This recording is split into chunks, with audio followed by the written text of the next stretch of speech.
Bismillahirrahmanirrahim. Assalamu alaikum. Welcome to Newsroom. I'm your host, Khalid. And these are the stories that we will be discussing in detail during the course of our show. We will begin, first of all, with press briefing that was given by Interior Minister Rana Sanaullah, who said India's footprints are seen in all terror activities carried out in Pakistan.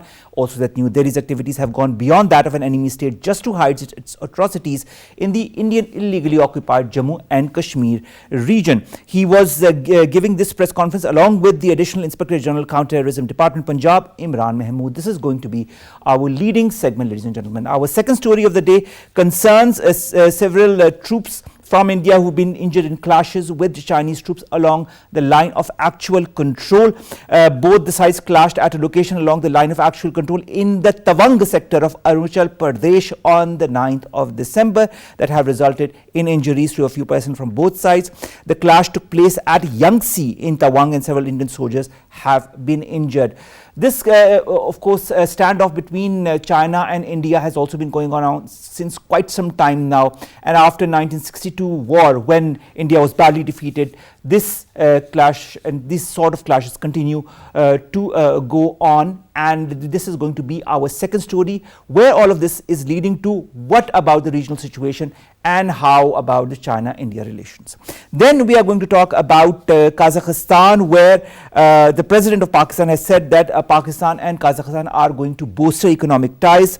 The Prime Minister has also called for strengthening bilateral cooperation with Kazakhstan. This happened all during meetings with a Kazakh Parliamentary delegation that visited the Parliament House. Of course, Kazakhstan is a brotherly country, and the relationship between Kazakhstan and Pakistan is very important. We are going to have very important visits from Kazakhstan in the future as well, in the very near future, in fact. And finally, Israeli forces, ladies and gentlemen, have killed a Palestinian teen in occupied Western Bank. They have admitted to shooting a 16-year-old Palestinian girl.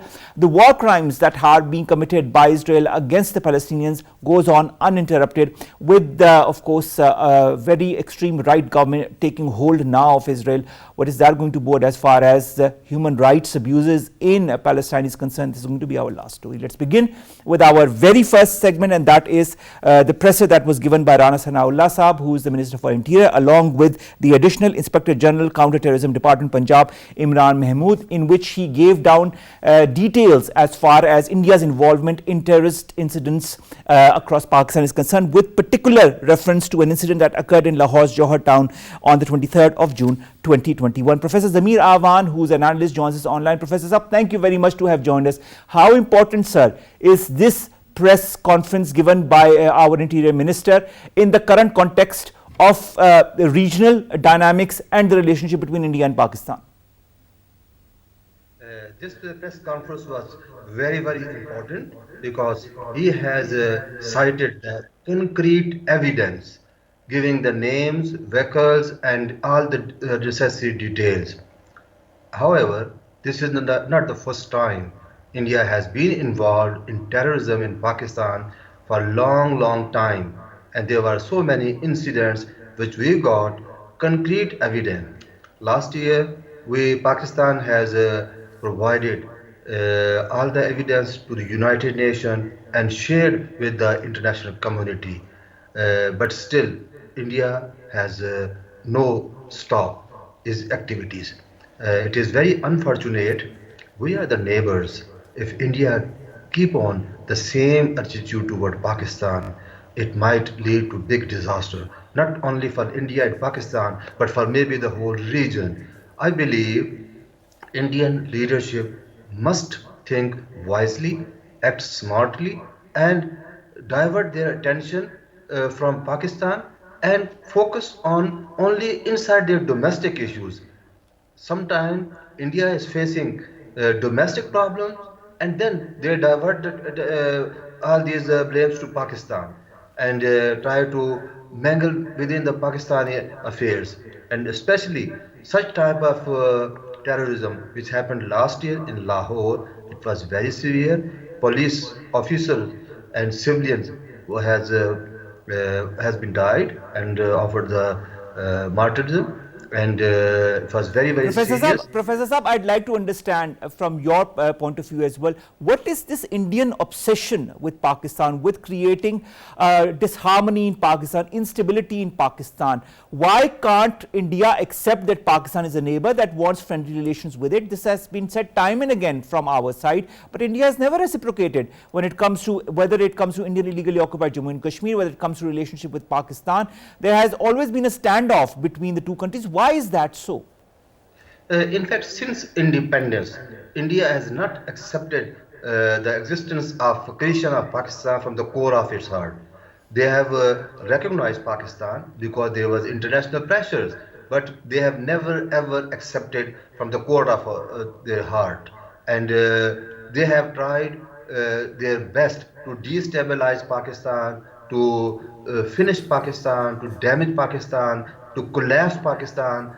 In fact, on other hand, the theory of Akhand Bharat, that the bigger India, that they want to restore to the original India, according to the Hindu extremist, the original India was from the Arabian Peninsula to Australia, and they believe that is the original India, and they have to restore it in the original form.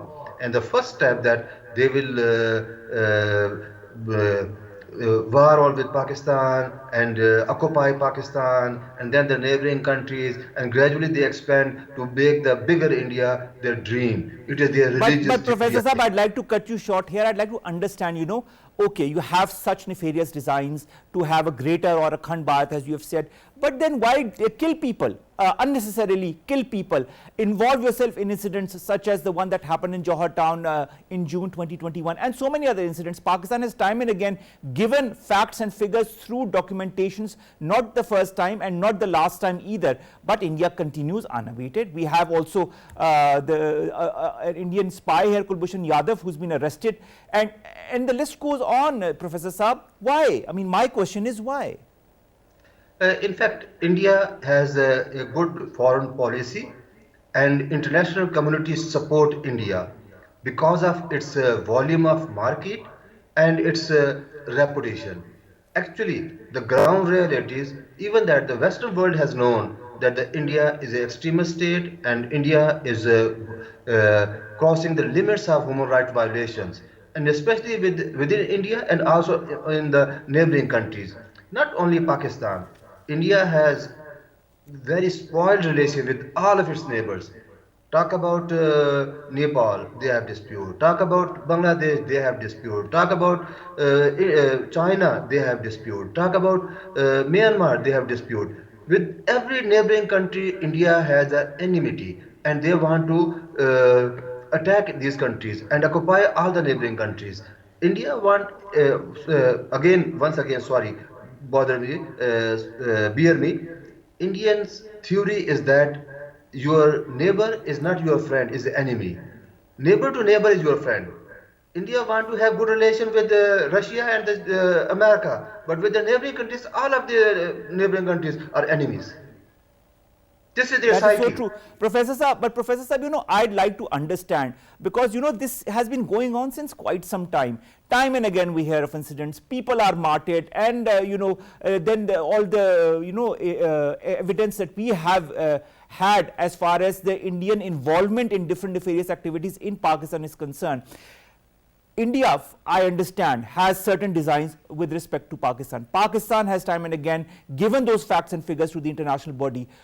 Isn't this now the responsibility of the international global world, of all of the countries that are important to India, to pressurize India to stop what it's doing as far as Pakistan is concerned? Let's leave aside Indian illegally occupied Jammu and Kashmir for one moment. Let's talk just about how India is perpetrating into Pakistan.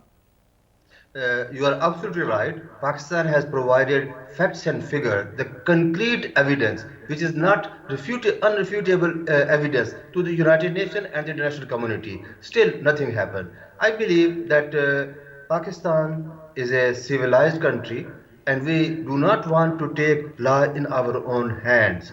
Otherwise, India deserves a tit for tat. But Professor Saab, India deserves it for that. We all remember Abhinandan, we all remember past incidents where Pakistan has acted very maturely. It could have done otherwise. We all remember how an unarmed missile entered Pakistan also very recently, and we've asked time and again for concrete evidence and concrete investigation into that. That also hasn't apparently happened.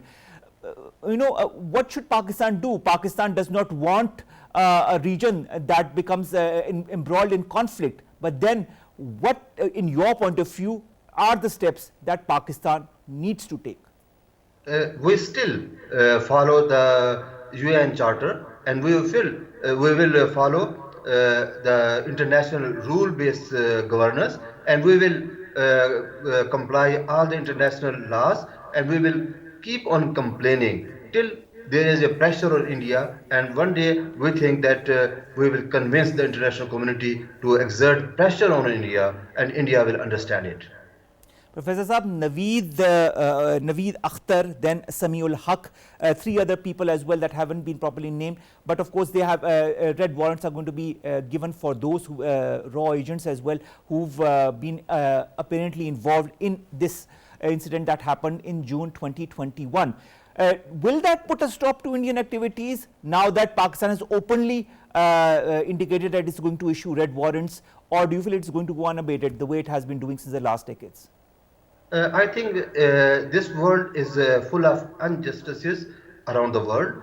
Israel is doing the same thing. India is following the footprint of Israel, and we will still keep on complaining. We have provided even the name and the vehicles used and the planning and everything we have shared with this international community, and we will pursue it. But of course, it is very difficult to force India at this stage, because some of the Western world, they have their own interest with India, and they look after their interest, not for the Pakistan.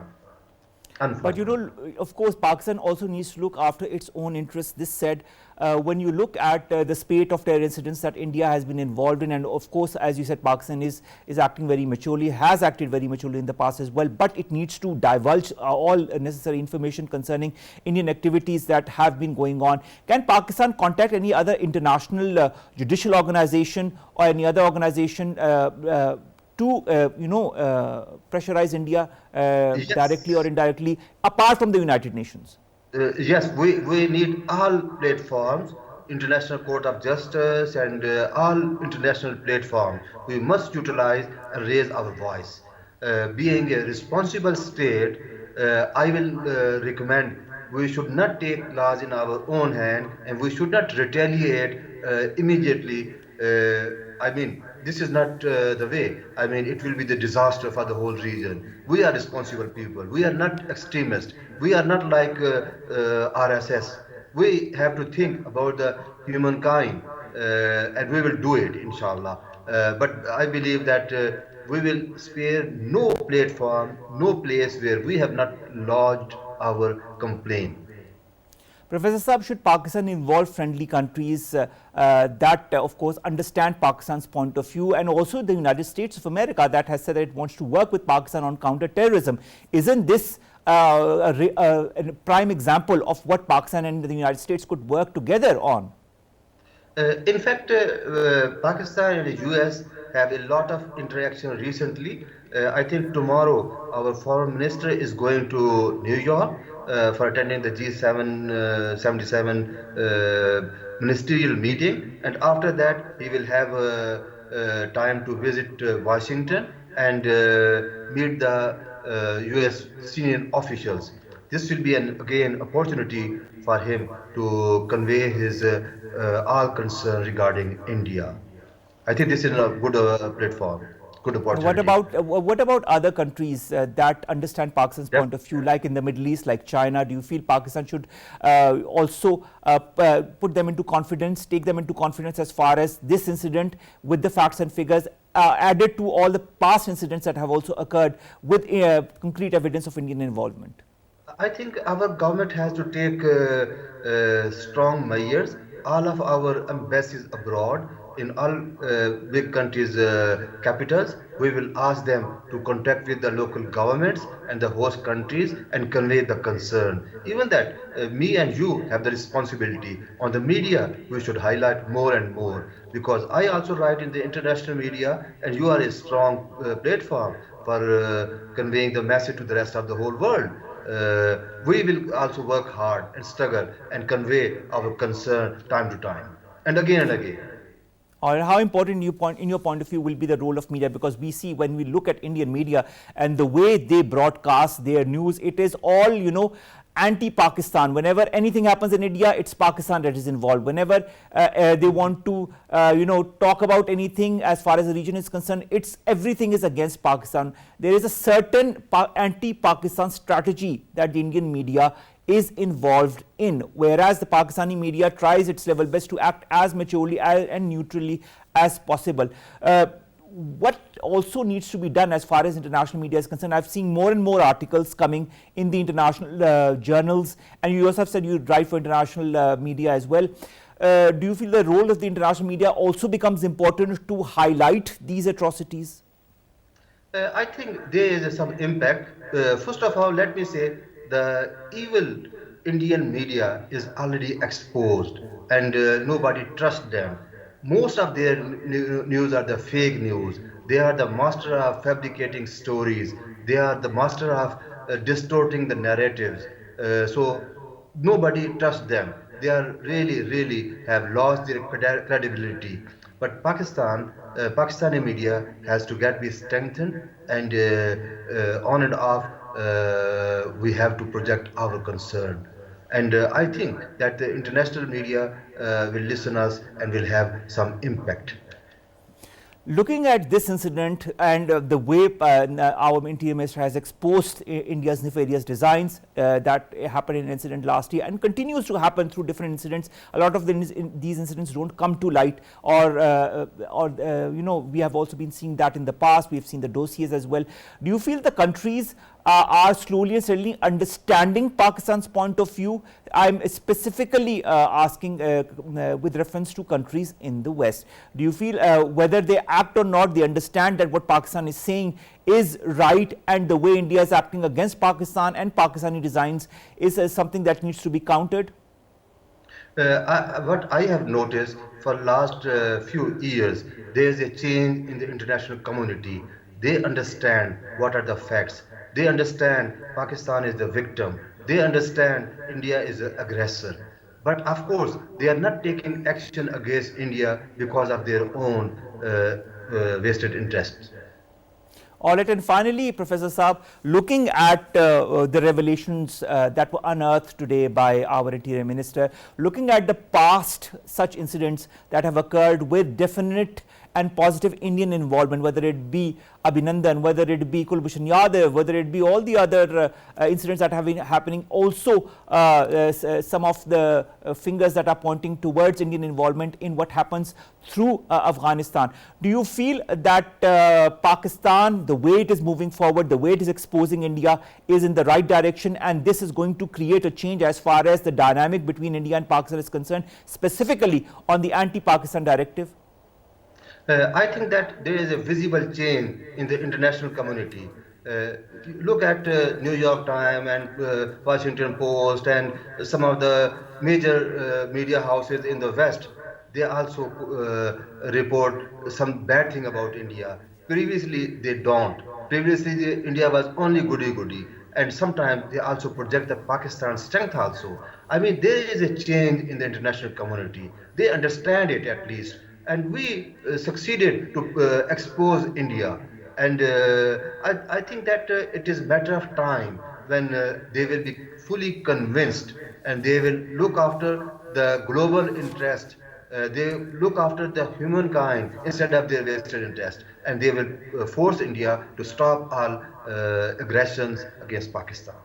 Thank you very much, Professor Zamir Awan Saab, to have joined us. Professor Saab was discussing with us the impact of the presser that was made by our Interior Minister Rana Sanaullah Saab, along with the CTD IG Punjab, Mr. Imran Mahmood, in which they unearthed the facts and figures behind the incident that happened in Johor town in Lahore in 2021 with definite Indian involvement. He's talked about the names, he named people, and he also said that people are going to be put on the they will be given red warrants, and Interpol is being contacted in that regard. Our second story, ladies and gentlemen, also concerns India, but it concerns the standoff between India and China. They have clashed at a location along the line of actual control in the Tawang center of Arunachal Pradesh on the 9th of December. That has resulted in injuries to personnel, specifically from India. The clash took place at Yangtze in Tawang, and several soldiers were injured. The Indian media is full of that. The Indian media, of course, is giving their own perspective, but we are going to give you the right one. More after this report. India yet again failed to maintain healthy and stable development relations with China owing to Hindutva-inspired belligerent regional designs.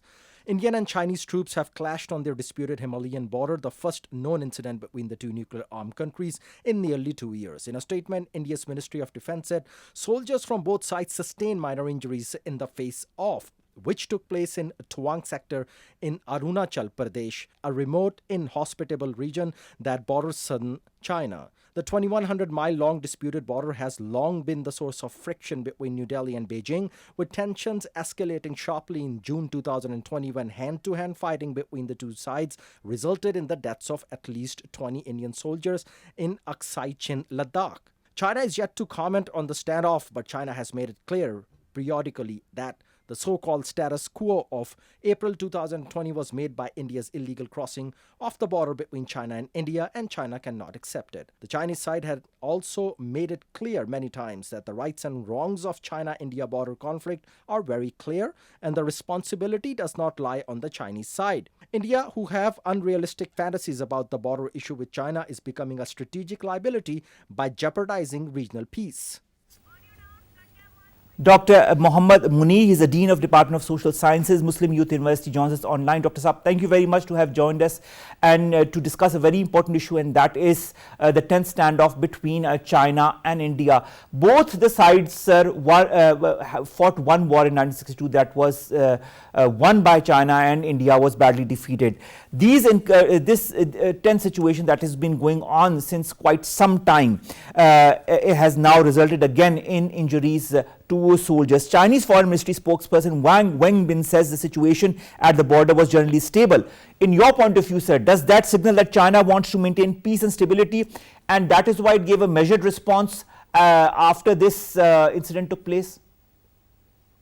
I think you are very much right that China has always shown restraint with respect to India, because China is having more power than India. But Indian aggression is also very much clear, because always India violates this actual line of control, because it's always India try to build some road there and trying to build some infrastructure, which Chinese don't want that India should build, because it should not change the actual position of the line of control. So therefore, I think one factor which make India a little arrogant is its Hindutva policy and extremism, and this aggressive foreign policy, which other countries, small neighbor SAARC countries, has also experienced. So now China has alliance with the United States of America, and has also signed nuclear deal and other strategic cooperation with the United States of America. So sometimes they use this Chinese card so that they can get more aid and more help from the United States of America. But Chinese are showing restraint, and because they want to remain peaceful, because always you say in case of CPEC and other Belt and Road, India has always opposed Chinese these plans, and I think Indians' arrogance is very much there. Dr. Munir, when we look at what has happened across the line of actual control, not the first time, and I don't think the way India is moving forward, not the last time either. And you raised a very right point that, it is trying to attract the interest of other powers in the West. Now, do you feel that this Hindutva policy that the current BJP government is following adamantly, and this is what is driving the zero-sum politics that also leads to this Indian belligerence and examples of which we have just seen?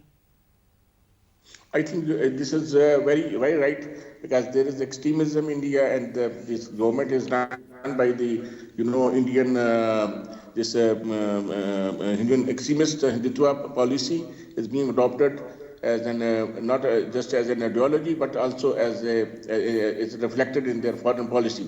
So one can easily say that we can see what they have done in Kashmir, especially revocation of Article 370, shows that that was the buffer zone between India and Pakistan. Now India shows that it is because now having control over this and annexed this Jammu and Kashmir is also a point of worry for India, and it is also a point of great concern for Pakistan that India unilaterally tried to change the status quo of Jammu and Kashmir, and that is, I think, also one reason which is creating this problem, because Chinese are very much worried that now they have this buffer zone, and India is now becoming more arrogant and becoming more, aggressive in terms of its relation with the neighboring countries.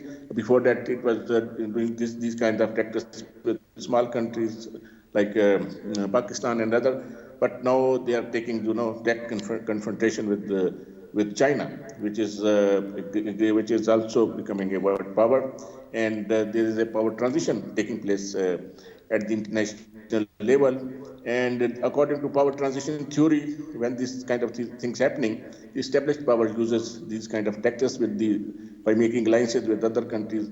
So India is one example, which is aligning with the United States of America, and has become part of USA containment policy of China, so that Chinese rise can be contained in this region and also in the other parts of the world. Dr. Saab, China and India have had more or less ongoing tense relationship since the 1962 war. Despite that, both the countries have had normal relations, especially in the on the trade sector. They signed 2 agreements on the border issue. Let's talk about the border issue in 1993 and 1996. The agreement on the maintenance of peace and tranquility along the line of control in 1993. But despite that, India has frequently crossed this line of actual control and has encroached on China's territory, not only in Doklam, but also in the Pangong Lake and the Galwan Valley in the past 20 years. And they have violated this agreement. Should India be trusted when it comes to bilateral agreements? I think we have the bitter experience of these kind of things with India, because India has always, we have some kind of understanding of ceasefire with India, and India has violated with Pakistan many times. And same is the case now with China. Now they have signed these 2 agreements, but still they are violating these agreements, and India is trying to blame other countries that they are the reason. But India is always using, its propaganda machinery and using hybrid, kind of ways and means to blind other countries. But in this case, it is very much clear that India is using these kind of tactics against China as well now. But China is showing responsibility and do not want to escalate these kind of things. That is why they are now negotiating with the military commanders. They are now negotiating to resolve this issue peacefully, because both countries are nuclear, so they cannot afford any escalation in the. And we, as the Pakistani, we also not want that there should be some escalation in the region, because already our region is facing a lot of economic and other problems. Another point we have raised, that India and China, they have economic cooperation and trade, economic interdependence, and according to interdependence theory, if countries have such kind of economic interdependence, they should move towards peace and stability. And in the case of Pakistan, when countries nuclear weapons, they should move also towards cooperation. But but with India, this is not true, because India always violate these kind of things and don't fulfill its promises. But Dr. Saab, this is where the strange thing is quite evident. India, which claims itself to be the largest democracy, a pluralistic country, a country that respects human rights, but we see that not only does it not respect the rights of its own minorities, but it also tries to create disharmony within its neighborhood countries, whether it be Pakistan or whether it be China. When it comes to the line of actual control, Dr. Saab, India has been increasing its numbers of troops significantly along the LAC, while China is not doing that. Looking at the other aspects of the way India has been handling its neighbors, do you feel that India has now become a strategic liability? I think you are very much right. You have used this word, and I think India has become a strategic liability because now at this very critical situation, when in the post-COVID situation and in especially in the climate change environment, when climate change is changing and we are facing non-traditional security threat, there is a need to have a collaboration, to have regional cooperation. But India, always, for example, we can take the example of SARC, that India has hijacked this, always did not always stop holding of such meetings and regional cooperation. So I think same is the case now. Here we can see that what India's human rights violation record is. Also, it is a big democracy, but its attitude and its actions are totally undemocratic because they don't respect the human rights of the minorities. And we can see what is happening in Jammu and Kashmir, and also what is happening with the Muslim minorities in India. Dr. Saab, also I'd like to go back to the clashes between China and India. Now in 2020, there were proofs and of course facts and figures maintained that India was responsible for the border clash. Nevertheless, India then also, India now also points the fingers at China. Does the world understand that which country is in the right and which country isn't? I think it is because the national interests of the countries are measured in terms of power. So I think India has aligned with the West, and sometimes they ignore this reality. But this is very much a true reality. I think this point has to be raised at international level and everywhere forum. And China should lead and India should be in this regard. Indian actions should be revealed everywhere. I think India always take because India has cooperation with Europe and with the West, and that always ignored Indian belligerence and Indian those actions. But I think many people and countries, they understand from the heart that India is doing wrong things. Also, Dr. Saab, the way Indian statements have been emanating not only on China but also on Pakistan, on Gilgit-Baltistan, on illegally occupied Jammu and Kashmir, and on Azad Jammu and Kashmir. Do you feel that India is testing its neighbors' patience like that of Pakistan and of China? And what is it trying to achieve by these deliberate statements and these deliberate actions? I think India is building some air bases close to the borders, which Chinese don't like them, and they're building roads and infrastructure that is of offensive nature.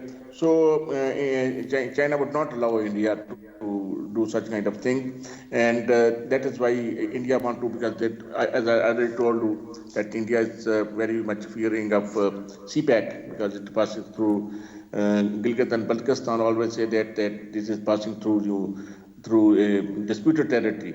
Although India itself is doing a lot of development activities in the disputed territory, but when Pakistan or China doing something good, so they are opposing it. So I think this is their grand conspiracy and plan to destabilize Pakistan and China relation, especially trying to, because as they have been successful in annexing Jammu and Kashmir, so now they might be thinking, because at many times I was part of India-Pakistan Nimrana dialogue, and they were saying that Pakistan should resolve this issue, otherwise India would be sometime in a position to take Gilgit and Baltistan as well. And I understand. Finally, Dr. Saab, do you feel that the world is now understanding what the Indian perspective actually is? Lately also, US Congresswoman Terry Meza urged the international community, especially the US, to reach out to the Indian state to end the deliberate politicizing of the judicial system and its discriminatory functioning. Do you feel that India is now getting increasingly exposed in the world for the activities that it is doing inside of India, and also the way it is treating its neighbors like China and Pakistan? I think India is very much exposed in these incidents, and there is a more need also to China and other countries. They should expose further, because India in the cover of democracy always, there is a soft corner in the West, and all these media organizations, they are controlled by the West. So I think that it is not that much exposed that it should be. So I think Pakistan and China and other countries who have stakes in this region, they should expose Chinese designs, and these actions should be countered properly, not only physically, but also through media and social media especially. There are a lot of propaganda and other kind of things, and everybody now knows internationally that India's soft power is just a propaganda, but actually India is in the third state, which is not living in peace or tranquility, which is just becoming a hegemonic power and trying to just looking at its own interest, not the interest of other countries. So India should realize that these policies are creating challenges and problems for regional cooperation and peace and stability in the region. And which is, yeah, please. All right, Dr. Saab, thank you very much, and I hope that realization that you've just talked about, that India needs to have, comes sooner than later, because later would be too late then when it comes to China and Pakistan. India has been testing our patience since quite some time, and there's always a tipping point for countries such as China or Pakistan as well. So let's hope India realizes what it is doing and comes to amend its policies as far it's not only what it is perpetrating within India to its minorities, but also as far as China and Pakistan are concerned. Which brings me to the last two stories, ladies and gentlemen. The first about a Kazakhstan delegation that has visited Pakistan, a high-level parliamentary delegation led by chairman of Majlis Koshanov Janovic. This is on a 3-day visit to Pakistan. He has, of course, the mission and the delegation has highlighted the importance that exists as far as the relationship between Kazakhstan and Pakistan is concerned. They have met with the Speaker National Assembly Raja Parvez Ashraf, Deputy Speaker National Assembly Zahid Akram Durrani Saab as well, and also the Prime Minister and the President of Pakistan. Kazakhstan and Pakistan have a very strong relationship in different spheres, in different arenas, and that can only be strengthened further through the economic front or other arenas as well, and that is why such delegations prove to be quite fruitful and important as far as further enhancing this relationship that exists between the brotherly countries of Pakistan and Kazakhstan. And then finally, ladies and gentlemen, we'll end with news from Palestine, where Israeli forces have killed a 16-year-old Palestinian youth during a military raid on the city of Jenin. The Palestinian Health Ministry has identified her as Jana Majdi Zakarne. She was standing on the roof of her home when she was shot dead, as far as the local media is concerned. Another 2 Palestinians have also been wounded by Israeli fire during the raid. The United Nations says 2022 has been the deadliest year for Palestinians in the West Bank since the year 2006. I hope the world understands we have been highlighting both issues, that is the Indian illegally occupied Jammu and Kashmir and the Palestinian issue. We talk regularly and we talk with facts and figures. This is the aim of highlighting all these events so that the world listens, understands and takes measures. Pakistan is waiting, Pakistan is also listening, and Pakistan will be waiting for those reactions to come from the international world. Allah Hafiz, we'll see you tomorrow.